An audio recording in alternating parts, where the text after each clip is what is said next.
Hello student, आज हम 9th class के बी हाइव के सेकंड चैप्टर का सेकंड पार्ट करेंगे। सेकंड चैप्टर का टाइटल क्या है? The sound of music.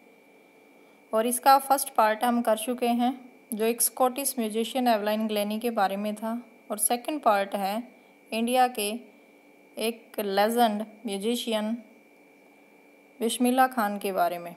तो the shehnai of Bismillah Khan. इस चैप्टर में शहनाई के ओरिजिन और ऑल टाइम ग्रेट शहनाई वादक बिस्मिल्लाह खान के जीवन के बारे में बताया गया है, जिन्हें इंडिया के highest civilian award Bharat Ratna से सम्मानित किया गया था 2001 में। उनका इंडिया के प्रति प्रेम और म्यूजिक के प्रति डेडिकेशन का बहुत ही बढ़िया इसमें जो चित्रण किया गया है इस चैप्टर में। पुंगी इंडिया का एक म्यूजिकल इंस्ट्रूमेंट था और जिसकी अनप्लेजेंट साउंड होने की वजह से मुग़ल शासक औरंगज़ेब ने इसको बजाने पर बैन लगा दिया था। मुग़ल शासक औरंगज़ेब का ये कहना था कि इसकी जो साउंड है वो बहुत ही बेसुरी है, बहुत ही शोर करने वाली है, अनप्लेजेंट है, इसीलिए आज के बाद इसको कभी भी दरबार में नहीं बजाया जाएगा। उन्होंने इस पर बैन लगा दिया था। उनका ये मानना था कि दूसरे म्यूजिकल इंस्ट्रूमेंट से ज़्यादा ये साउंड करती है और वो भी अनप्लेजेंट साउंड। तो औरंगज़ेब के दरबार में एक बार्बर थे, यानी नाई, जो एक प्रोफेशनल म्यूजिशियन फैमिली से बिलोंग करते थे। तो उन्होंने पुंगी को मॉडिफाई किया और इसको परफेक्ट बनाया। उन्होंने बेड़ा उठाया कि मैं इसको मॉडिफाई करूँगा और इसको एक परफेक्ट म्यूजिकल इंस्ट्रूमेंट बनाऊँगा। और फिर उसको परफेक्ट बनाने के बाद उस बार्बर ने राजा के दरबार में, राजा के चैम्बर में, जो राजा औरंगज़ेब थे मुग़ल शासक, उनके चैम्बर में इसको पहली बार बजाया। तो राजा औरंगज़ेब ने ना केवल इसकी साउंड की तारीफ़ करी बल्कि इसको नौबत का एक पार्ट भी बना दिया। तो क्योंकि इसको सबसे पहली बार एक शाह के चैम्बर में, एक राजा के दरबार में एक नाई के द्वारा गाया गया था, एक शाह के कक्ष में, इसीलिए इसको शहनाई के नाम से जाना जाने लगा कि शाह के चैम्बर में एक नाई के द्वारा बजाई गई, तो इसीलिए इसको शहनाई कहा जाने लगा। पारंपरिक तौर पर शहनाई को मंदिरों में और ऑस्पेशियस डोमेस्टिक ओकेजन पर बजाया जाता, जैसे शादी वगैरह में।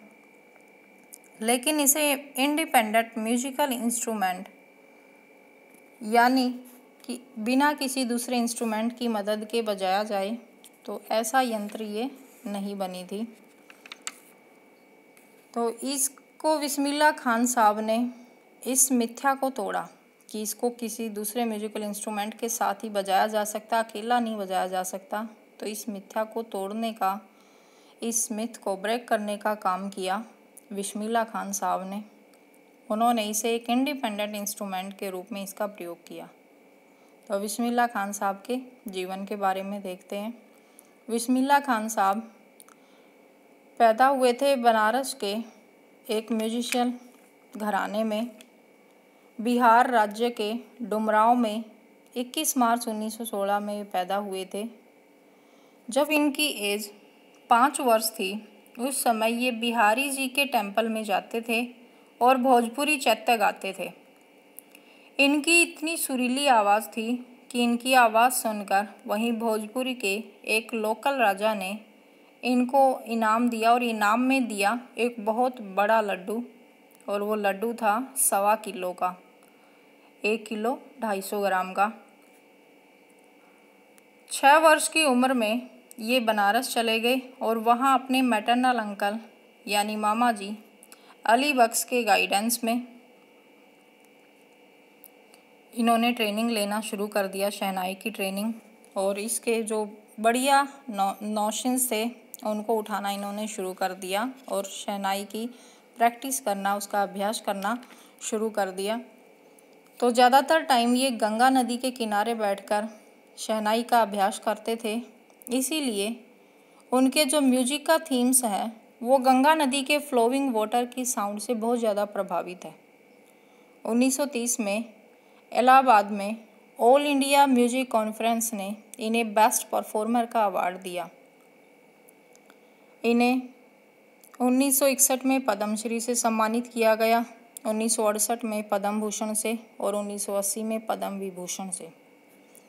तो इसीलिए एक बहुत बड़ी लेजेंड, यदि हम इनको लेजेंड कहें इंडिया का तो गलत नहीं होगा, कि इतने सारे सम्मान हासिल करने वाले और यहाँ तक कि भारत रत्न से भी सम्मानित होने वाले। इतना ही नहीं, 15 अगस्त 1947 को लाल किले पर शहनाई बजाकर इंडिपेंडेंट इंडिया का ग्रीट करने वाले ये सबसे पहले भारतीय बने थे।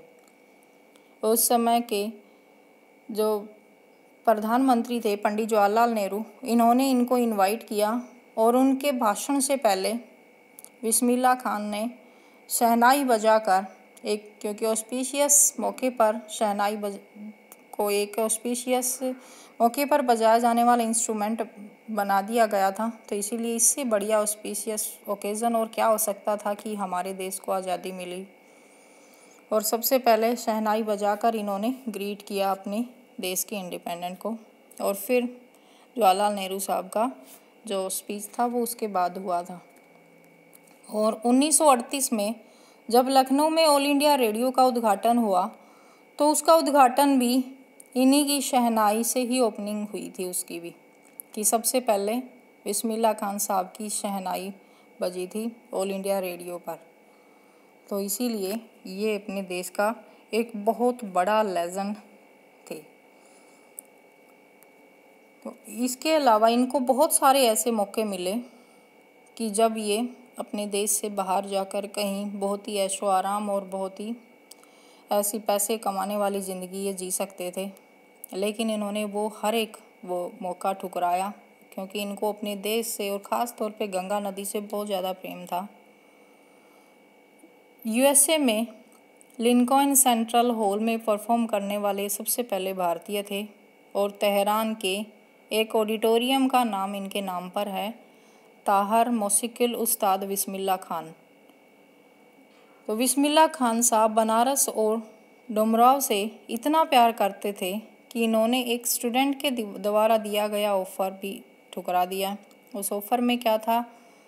उस ऑफ़र में उस स्टूडेंट ने यूएसए में एक शहनाई स्कूल खोला था और उसका प्रिंसिपल ये इनको बनाना चाहते थे, लेकिन इन्होंने ये कह के ये ऑफ़र ठुकरा दिया कि ये गंगा से और बनारस से दूर नहीं रह सकते। इन्होंने 2 मूवीज़ में भी म्यूजिक दिया है।